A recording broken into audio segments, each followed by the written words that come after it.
အာရခသမိုင်းရာဇဝန်ထေကအေးသည်ယခုမှထင်ရှားခဲ့တာမဟုတ်ရာစုနှစ်ပေါင်းများစွာ AD BC ကပင်တရားဆောင်သောအာရခဘုရင်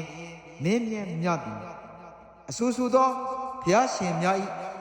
ဗျာဒိတ်တော်ကိုခံယူလျက်မြင်းကျင်တရားစေပါနှင့်အညီအောက်ချုပ်ခဲ့သောရာစုနှစ်ပေါင်းထောင်ချီ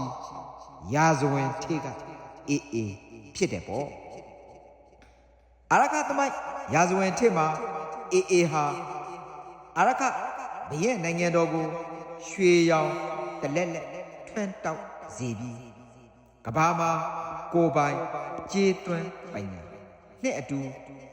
ကိုပိုင်အခရာစာပေများကိုလည်းယတရာခေါင်းလောင်းမှာရေးထိုးထားတဲ့အနန္တစန္ဒရာကြောက်စာတက်တည်ပေါ့အေးဒီလက်ယုံရည်နှလုံးရည်နဲ့ပြည့်စုံပြီး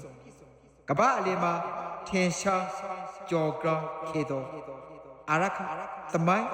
ရာဇဝင်ထေကအေးပေါ့